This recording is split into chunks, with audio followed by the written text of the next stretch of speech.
Hi guys and welcome to prediction week 24, and we start with the lunchtime kickoff at 12:30 between Brighton and Chelsea. Obviously Chelsea went all the way to extra time penalties against Norwich on Wednesday in the FA Cup at the replay of the third round.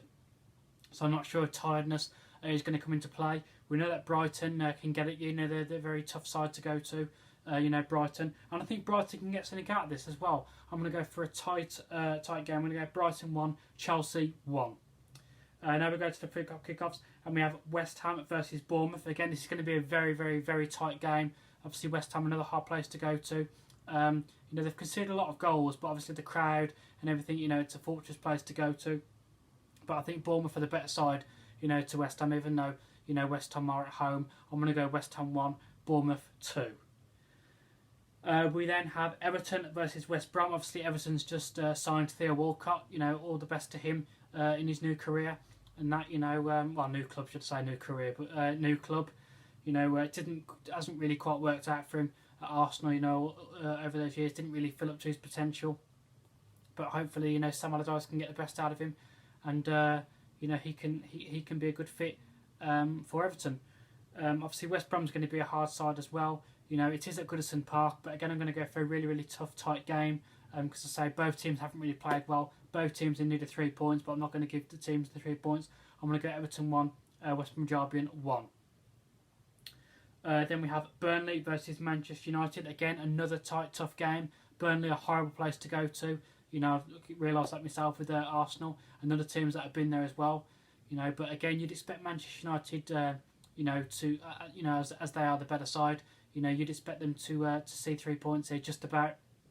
So I'm going to go Burnley 1, Manchester United 2. Then we have Leicester versus Watford, another tight game. Leicester like to, run at you a little bit.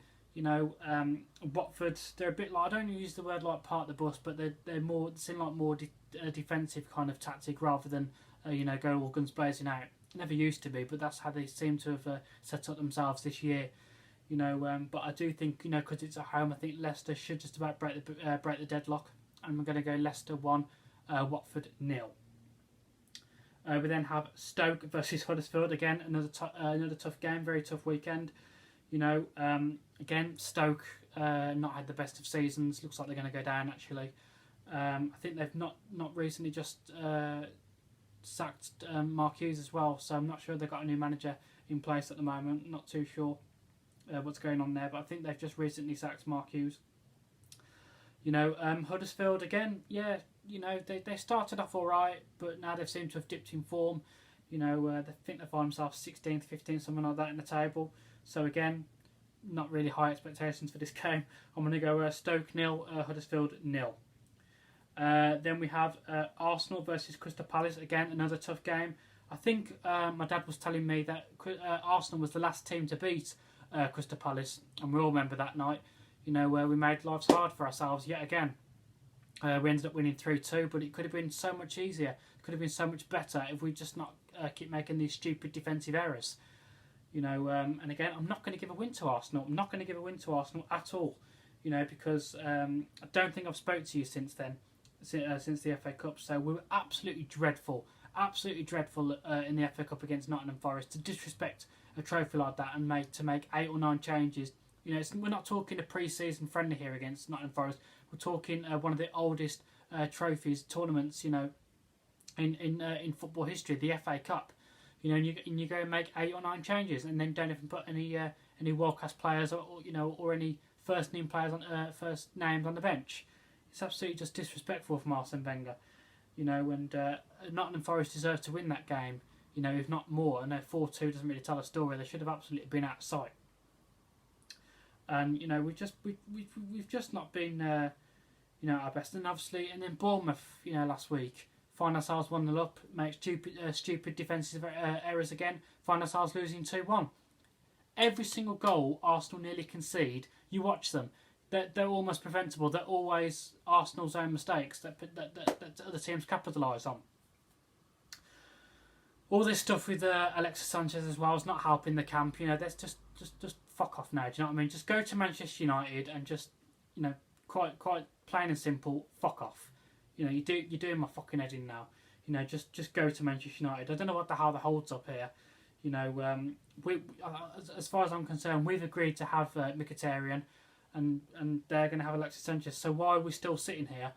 You know, after 2 weeks later, and Alexis Sanchez is still a player, and you know there's still and ahs going on. You know, just get it done, man. Just get it done. Stop fucking about with wages and everything else. Just get it done. Again, back onto the game. As I say, I've not got confidence in Arsenal whatsoever, and I think Palace can get something out of this game. Very poor result for Arsenal, but it's going to be an excellent result for Crystal Palace. I'm going to go Arsenal 1, Crystal Palace 1. 5:30, we have Manchester City versus Newcastle. The unbeaten streak was, I got it right. It did come to an end last week. It very nearly was saved. Right at the last kick of the game, I think it was Aguero. He was offside, but it just shows it, and you know that they've got tremendous talent. And they did not give up right to the very end. You know, so to get it back to 4-3 actually is something quite remarkable actually. But the unbeaten streak did come to an end. But Newcastle's going to be a completely different game, and it is at Manchester City. I'm going to go Manchester City 3, Newcastle 1. And then at 4 o'clock on Sunday we have Southampton versus Tottenham. And again, Southampton can be a tough side. It is at Southampton as well.